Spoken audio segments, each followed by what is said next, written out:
Good afternoon दोस्तों, आप सभी का मेरे चैनल में स्वागत है। आज हम लोग हिंदी का एक और चैप्टर कंप्लीट करेंगे। आज हमारे ये पार्ट 8 है और हम लोग संज्ञा एवं सर्वनाम पे आज बात करेंगे कि संज्ञा क्या है और सर्वनाम क्या है, जो कि बहुत सारी प्रतियोगिता परीक्षा के लिए बहुत ही महत्वपूर्ण है। तो आप लोग अंत तक बने रहिएगा। ये भी लगभग 30 से 35 मिनट का होगा। अंत में हम लोग सवाल जवाब भी करेंगे, ठीक है। हो सकता है कि उससे कम में भी खत्म हो जाए, तो अंत तक धैर्य बना के सुनना है आप लोगों को और बाद में पढ़ना है, ठीक है। तो चलिए स्टार्ट किया जाए। उससे पहले वीडियो को मेरे जरूर लाइक कीजिएगा, शेयर कीजिएगा और सब्सक्राइब कीजिएगा ताकि अगला वीडियो भी आपसे छूटे नहीं। तो चलिए स्टार्ट करते हैं। संज्ञा शाब्दिक अर्थ नाम है, अर्थात जिन शब्दों से किसी वस्तु, व्यक्ति, स्थान इत्यादि के नाम या परिचय का बोध ज्ञान होता है, उसे संज्ञा कहते हैं। दूसरे शब्दों में किसी का नाम ही उसकी संज्ञा है, जिससे उसे पहचाना जाता है। संज्ञा एक विकारी शब्द है, अर्थात इसमें लिंग, वचन एवं कारक के आधार पर परिवर्तन किया जा सकता है। संज्ञा के भेद। संज्ञा के मूलतः 3 भेद होते हैं: व्यक्तिवाचक संज्ञा, जातिवाचक संज्ञा, भाववाचक संज्ञा। आधुनिक मान्यताओं के आधार पर द्रव्यवाचक एवं समूहवाचक संज्ञा को जातिवाचक संज्ञा का ही उपभेद माना जाता है। संज्ञा के भेद या प्रकार। अर्थ के आधार पर संज्ञा के भेद होते हैं। पहला, व्यक्तिवाचक संज्ञा। जिन संज्ञा शब्दों से किसी एक ही वस्तु, व्यक्ति या स्थान इत्यादि का बोध होता है, उन्हें व्यक्तिवाचक संज्ञा कहते हैं। जैसे राम, कृष्ण, भोपाल, कामायनी, दैनिक भास्कर, गोदावरी, रामचरितमानस, होली, दिवाली, भारत, गंगा, उत्तर दक्षिण, देवनागरी आदि। फिर दूसरा है जातिवाचक संज्ञा। वे संज्ञा शब्द जिनसे किसी व्यक्ति, वस्तु या स्थान की संपूर्ण जाति का बोध होता हो, वे जातिवाचक संज्ञा कहलाते हैं। जैसे घर, पहाड़, शहर, नदी, पशु पक्षी, लड़की, लड़का, मंत्री, अध्यापक, लेखक, पुस्तक, देश, नगर, राज्य, आम, भिक्षुक, अमीर, वर्षा, फल, पेड़, कवि, प्रधानमंत्री आदि। तीसरा है भाववाचक संज्ञा। जिन संज्ञा शब्दों में किसी वस्तु के गुण, दोष, धर्म, दशा, भाव या अवस्था का बोध होता है, उन्हें भाववाचक संज्ञा कहते हैं। जैसे सुंदरता, जवानी, उन्नति, मित्रता, बुढ़ापा, मोटापा, मनुष्यता, अमीरी, प्रेम, करुणा, ईमानदारी, बेईमानी, रसीला, करवाहट आदि। भाववाचक संज्ञाएं मुख्यतः 2 प्रकार की होती हैं। पहला है स्वतंत्र भाववाचक संज्ञा। संज्ञाएं ईर्ष्या, द्वेष, सुख, दुख, लोभ आदि मानव भाव स्वतंत्र भाववाचक संज्ञा के उदाहरण हैं, जिन्हें वाक्यों में स्वतंत्र रूप से प्रयोग किया जाता है। दूसरा है परतंत्र भाववाचक संज्ञाएं। जिन भाववाचक संज्ञाओं का निर्माण जातिवाचक संज्ञा, व्यक्तिवाचक संज्ञा, सर्वनाम, विशेषण, क्रिया एवं अव्यय शब्दों में आओ, अन, ईं, ता, त्व, पन, आई इत्यादि प्रत्यय जोड़कर किया जाता है, उन्हें परतंत्र भाववाचक संज्ञा कहते हैं। भाववाचक संज्ञा का निर्माण मूलतः जातिवाचक संज्ञा, व्यक्तिवाचक संज्ञा, सर्वनाम, विशेषण, क्रिया तथा अव्यय में प्रत्यय लगाकर किया जाता है, लेकिन कभी कभी अव्यय में भी प्रत्यय लगाकर भाववाचक संज्ञा का निर्माण किया जाता है। जैसे जातिवाचक संज्ञा और भाववाचक संज्ञा। मनुष्य से मनुष्यता हो गया, लड़का से लड़कपन हो गया, बूढ़ा से बुढ़ापा हो गया, मानव से मानवता हो गया, पुरुष से पुरुषत्व हो गया, नारी से नारीत्व हो गया, बाप से बपौती हो गया, शिशु से शैशव हो गया। अब सर्वनाम और भाववाचक संज्ञा। अपना, अपनत्व, अपनापन, मम, ममता, ममत्व, अहम, अहंकार, निज, निजत्व, आप, आपा, सर्व, सर्वस्व। विशेषण और भाववाचक संज्ञा। कठोर, कठोरता, सुंदर, सुंदरता या सौंदर्य, चौड़ा, चौड़ाई, ललित, ललित्य, वीर, वीरता या वीरत्व, भोला, भोलापन, मीठा, मिठास, विद्वान, विद्वता, अमीर, अमीरी, गरीब, गरीबी, धीर, धैर्य, सूर, शौर्य। क्रिया और भाववाचक संज्ञा। घबराना, घबराहट, पढ़ना, पढ़ाई, खेलना, खेल, मिलना, मिलाप, उड़ना, उड़ान, चढ़ना, चढ़ाई। अव्यय और भाववाचक संज्ञा। दूर, दूरी, निकट, निकटता, नीचे, निचाई, समीप, समीप्य। समूहवाचक संज्ञा। जिन संज्ञा शब्दों से एक ही जाति की वस्तुओं के समूह या समुदाय का बोध होता है उन्हें समूहवाचक संज्ञा कहते हैं। जैसे सेना, समिति, गुच्छा, दल, सभा, संसद, पुस्तकालय, मंडल, भीड़, कुंज, पुंज, गिरोह, टीम, परिषद आदि। द्रव्यवाचक संज्ञा। जिन संज्ञा शब्दों से किसी ऐसे पदार्थ या द्रव्य का बोध होता है जिसे हम माप तौल सकते हैं लेकिन गिन नहीं सकते, उन्हें द्रव्यवाचक संज्ञा कहते हैं।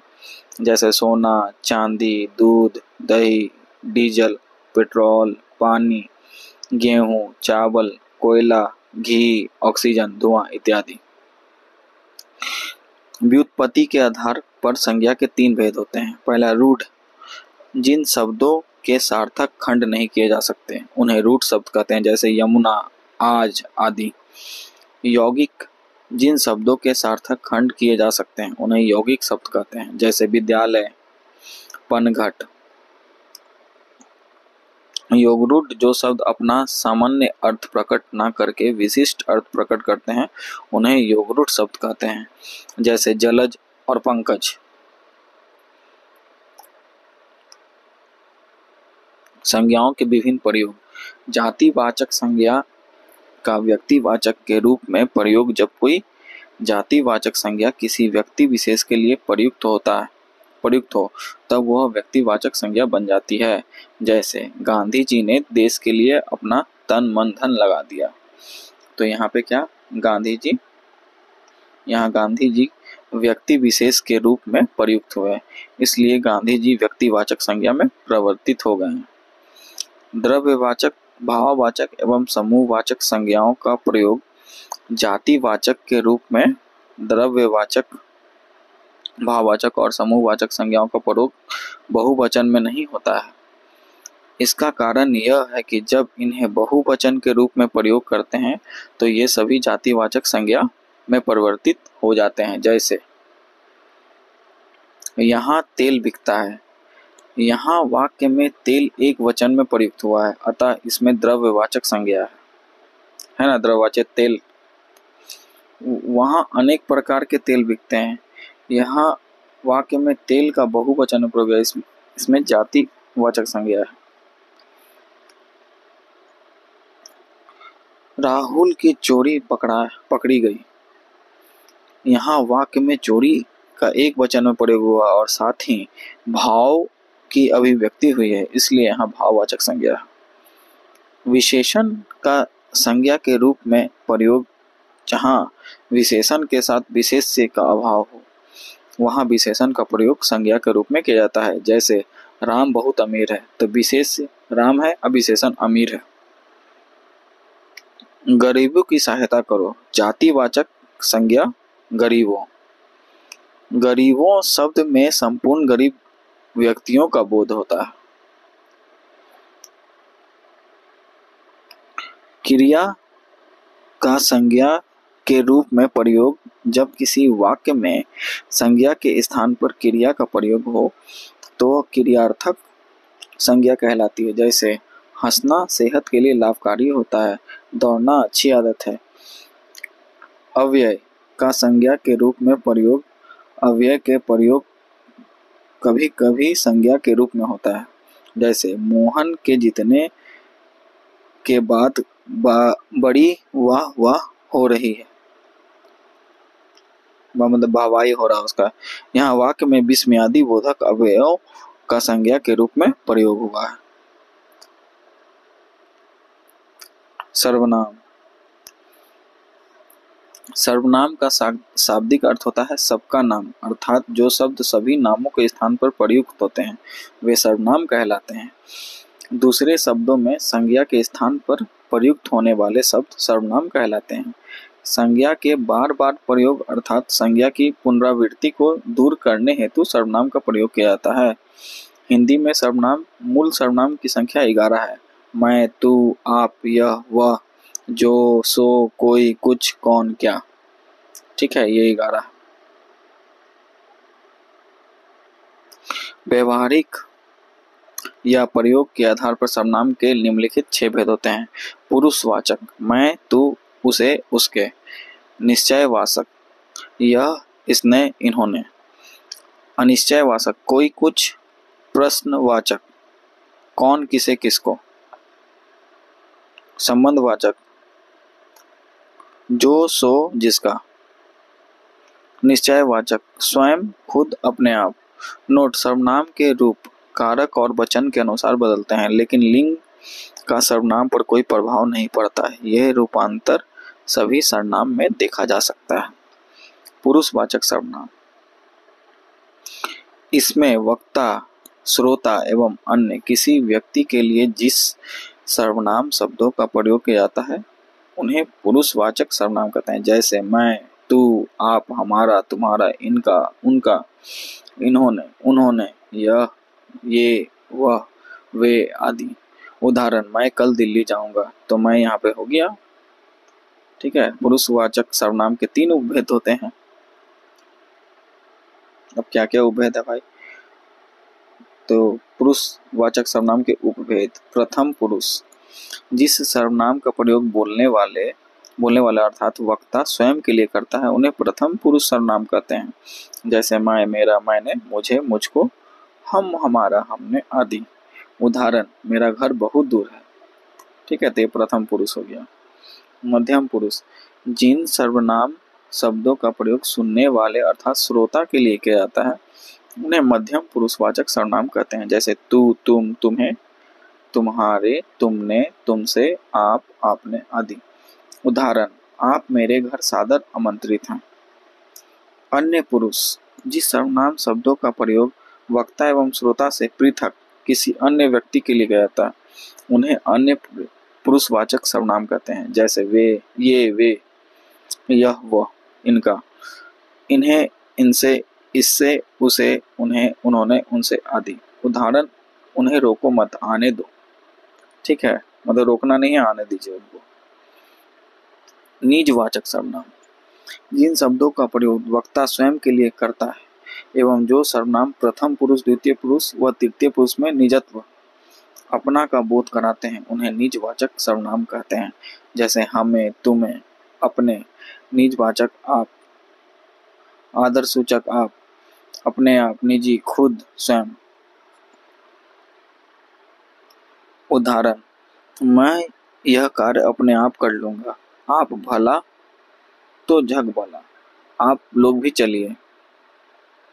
प्रश्नवाचक सर्वनाम, जिस सर्वनाम शब्दों का प्रयोग प्रश्न पूछने के लिए किया जाता है उन्हें प्रश्नवाचक सर्वनाम कहते हैं। जैसे कौन, क्या, कौन का प्रयोग चेतन जीवों के लिए जबकि क्या का प्रयोग जड़ पदार्थों के लिए किया जाता है, इसलिए इन्हें अप्राणीवाचक सर्वनाम भी कहा जाता है। उदाहरण: कौन शोर कर रहा है, वह क्या कर रहा है, वो क्या खा रहा है।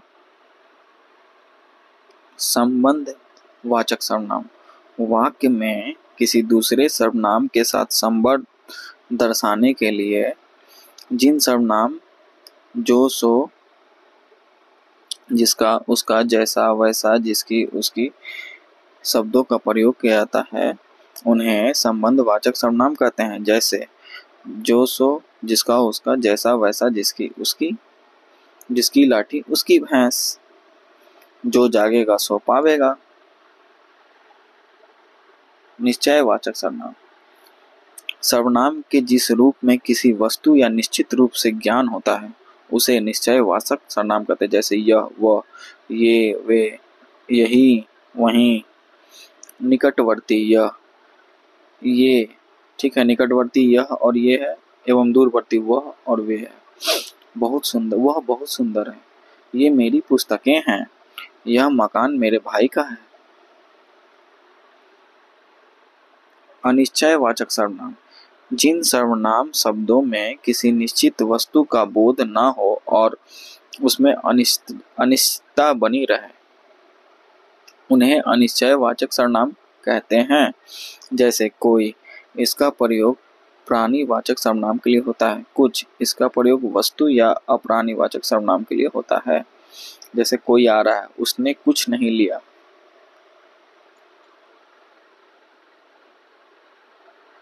संयुक्त सर्वनाम। संयुक्त सर्वनाम नामक शब्द का उल्लेख डॉक्टर दीमसित्स ने किया। वे शब्द जो दो या दो से अधिक सर्वनाम शब्दों के मेल से बनते हैं संयुक्त सर्वनाम कहलाते हैं। जैसे कोई ना कोई, हर कोई इत्यादि। उदाहरण, मोहन कुछ ना कुछ महत्वपूर्ण कार्य कर रहा है। इस वाक्य में कुछ ना कुछ संयुक्त सर्वनाम है। सर्वनाम की कारक रचना, रूप रचना। संज्ञा शब्दों की भांति सर्वनाम शब्दों की भी रूप रचना होती है। सर्वनाम शब्दों का प्रयोग करते समय जब इनमें कारक चिन्हों का प्रयोग किया जाता है इनके रूप में परिवर्तन आ जाता है। जैसे उत्तम पुरुषवाचक सर्वनाम मैं। अब सुने होंगे आप लोग, पढ़े होंगे बचपन में, कर्ता ने, कर्म को करण से, संप्रदान को के लिए, अपदान से, संबंध री, रा रे री, अधिकरण में पे पर, ठीक है। तो वही वाला अब आ गया। तो कारक और विभिक्त चिन्ह क्या है? तो कर्ता ने एक वचन में मैं और मैंने, और बहुवचन में हम और हमने। इसी तरह बहुत सारा है, अभी हम लोग पढ़ेंगे सबके बारे में। तो वीडियो को लाइक जरूर कीजिएगा, शेयर जरूर कीजिएगा और सब्सक्राइब जरूर कीजिएगा चैनल को। कर्म को मुझको, मुझे, हमको, हमें, बहुवचन में हो जाएगा। करण से के द्वारा, तो एक वचन में मुझसे और बहुवचन में हमसे। संप्रदान को और के लिए, मुझको, मुझे, एक वचन में, बहुवचन में हमको, हमें। अपादान से अलग होकर, ठीक है, मुझसे, हमसे। संबंध रा री रे, तो मेरा, मेरी, मेरे, एक वचन में और बहुवचन में हमारा, हमारी, हमारे। अधिकरण में पे पर, मुझ पे, मुझ पर, हम में, हम पर, ठीक है, एक वचन और बहुवचन हो गया। ठीक है, अब उसके बाद मध्यम पुरुषवाचक सर्वनाम तू, आप, आदर सूचक।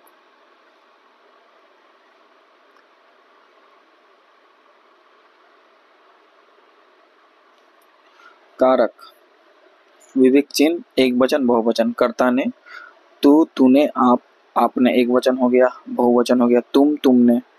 कर्म को होता है तो एक वचन में तुझको, तुझे, आपको, तुमको, तुम्हें, बहुवचन में। करण से के द्वारा, एक वचन में तुझसे, आपसे, आपके द्वारा, बहुवचन तुमसे। संप्रदान को के लिए होता है तो तुझको, तुझे, आपको, आपके लिए, बहुवचन में तुमको, तुम्हें।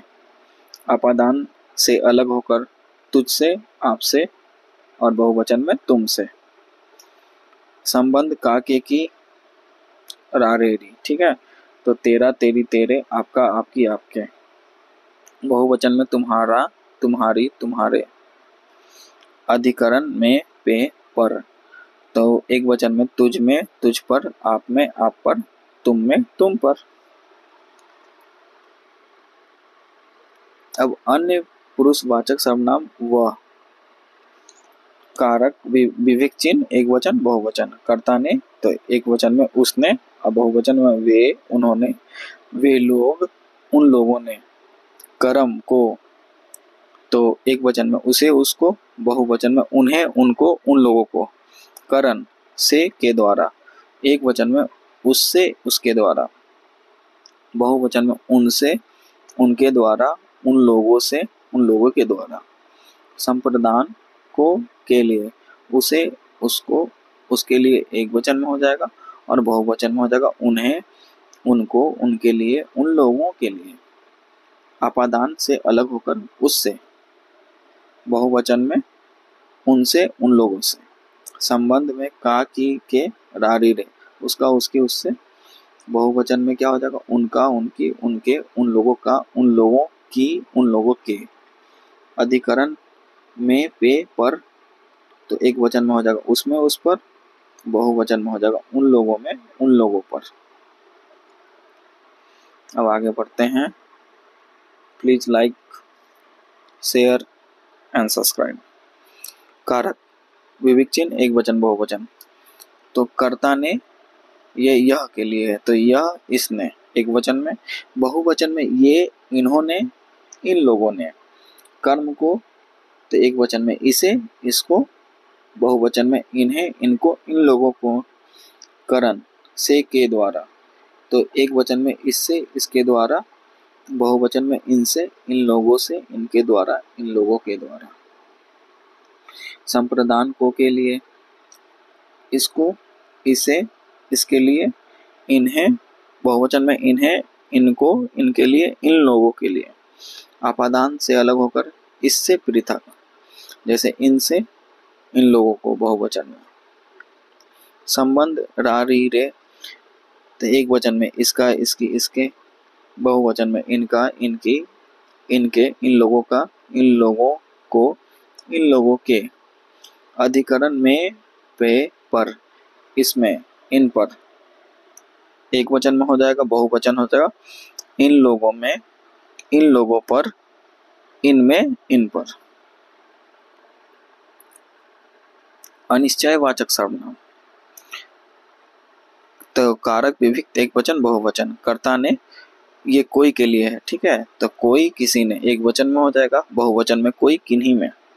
कर्म को, तो इसमें एक वचन में किसी को और बहुवचन में किन्हीं को। करण से, के द्वारा, तो एक वचन में किसी से, किसी के द्वारा। बहुवचन में किन्हीं से, किन्हीं के द्वारा। संप्रदान को, के लिए, किसी को, किसी के लिए, किन्हीं को, किन्हीं के लिए, बहुवचन में हो जाएगा। अपादान से अलग होकर किसी से पृथक, ठीक है, बहुवचन में किन्हीं से पृथक। असंबंध रारी रे, किसी का, किसी के, किसी की, किसी को, ठीक है, एक वचन में हो जाएगा और बहुवचन में हो जाएगा किन्हीं का, किन्हीं की, किन्हीं के, किन्हीं को, किनके। अधिकरण में पे, पर, तो एक वचन में किसी में, किसी पर, और बहुवचन में किन्हीं में, किन में, किन्हीं पर। संबंधवाचक सर्वनाम जो, इसमें अब जो के बारे में बात करते हैं। तो कारक विभिक्त चिन्ह एक वचन बहुवचन। कर्ता ने, तो एक वचन जो, जिसने। बहुवचन जो, जिन्होंने, जिन लोगों ने। कर्म को, तो एक वचन इसका है जिसे, जिसको। बहुवचन जिन्हें, जिनको, जिन लोगों को। करण से, के द्वारा, तो एक वचन जिससे, जिसके द्वारा। बहुवचन जिनसे, जिनके द्वारा, जिन लोगों के द्वारा। संप्रदान को, के लिए, तो एक वचन हो जाएगा जिसे, जिसको, जिसके लिए, और बहुवचन हो जाएगा जिन्हें, जिनको, जिनके लिए, जिन लोगों के लिए। अपादान से अलग होकर, तो जिससे पृथक हो जाएगा यहाँ पे, और बहुवचन में जिनसे पृथक हो जाएगा, जिन लोगों से।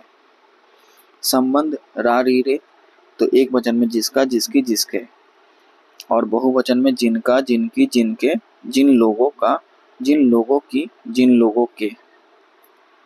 अधिकरण में पे, पर, जिसमें, जिस पर, और बहुवचन में जिनमें, जिन पर, जिन लोगों पर। प्रश्नवाचक सर्वनाम, कारक विभिक्त चिन्ह एक वचन बहुवचन। तो यहाँ कर्ता ने, तो इसमें एक वचन में कौन, किसने। बहुवचन कौन, किन्होंने, किन लोगों ने।